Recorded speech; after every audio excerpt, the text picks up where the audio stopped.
पंडित जी की भविष्यवाणी ने उड़ाए गीतांजलि के होश। यह रिश्ता क्या कहलाता में चल रहा है हाई वोल्टेज ड्रामा, जहां पर गीतांजलि अभीरा पर इस बात पर भटकती नजर आती है कि वह अरमान को अपनी तरफ खींच रही है, लेकिन अभीरा भी उसे आईना दिखा देती और मुंह तोड़ जवाब देते रहती है कि मुझे ब्लेम करने से अच्छा है कि आप व्यक्ति मोड़ से बाहर आएं और अपने रिश्ते पर फोकस करें।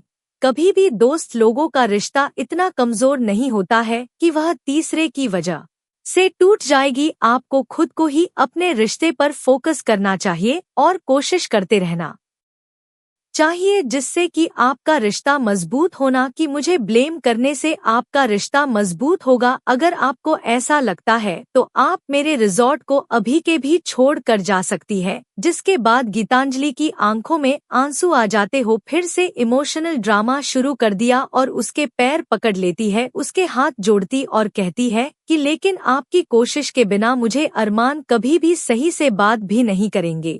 यह मैं इसलिए नहीं कह रही हूँ कि मैं कमजोर हूँ, इसलिए कह रही थी मुझे बताइए, वह आपसे बहुत प्यार करते हैं, लेकिन मैं अपने रिश्ते को भी टूटे नहीं देख सकती। जिसके बाद अभीरहो से कोई जवाब नहीं देती और वहां से चली जाती है, जहां पर वह देखी है कि मेरा और अरमान मस्ती कर रहे होते हैं, और वहां से एक बार फिर से बिना उनकी मदद करने के लिए आगे बढ़ती और दोनों करीब आते हैं।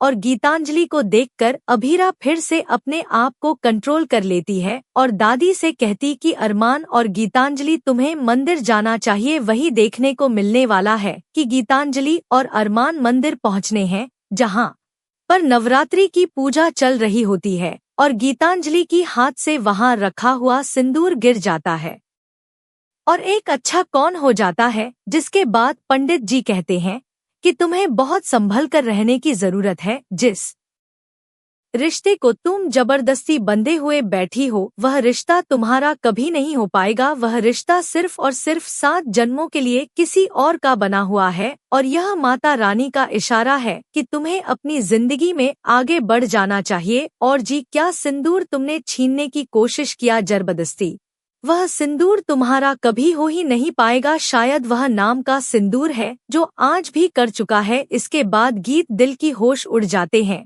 वहीं पर अरमान भी मायरा का कॉल आने पर देखता है कि पीछे ही इस मंदिर में अभीरा, मायरा और दादीसा भी पहुंचे हैं और चुनरी उड़कर अभीरा के ऊपर गिर जाती है और साफ साफ गीतांजलि को समझ आ जाता है कि अरमान उसका कभी नहीं हो सकता और पंडित जी की भविष्यवाणी उसकी जिंदगी में उथल पुथल ले आएगी। वहीं पर नए प्रोमो ने भी इसकी साफ साफ आहट दिए कि अरमान और अभीरा की जिंदगी हमेशा के लिए बदलने वाली है और इसका इशारा साफ साफ यही है कि गीतांजलि उनकी जिंदगी से आउट हो जाएगी और वह हमेशा के लिए एक होने वाले हैं। तो देखना दिलचस्प होगा कि क्या गीतांजलि अब अभीरा और अरमान को खुद एक करेगी या फिर कहानी में आएगा कोई नया ट्विस्ट।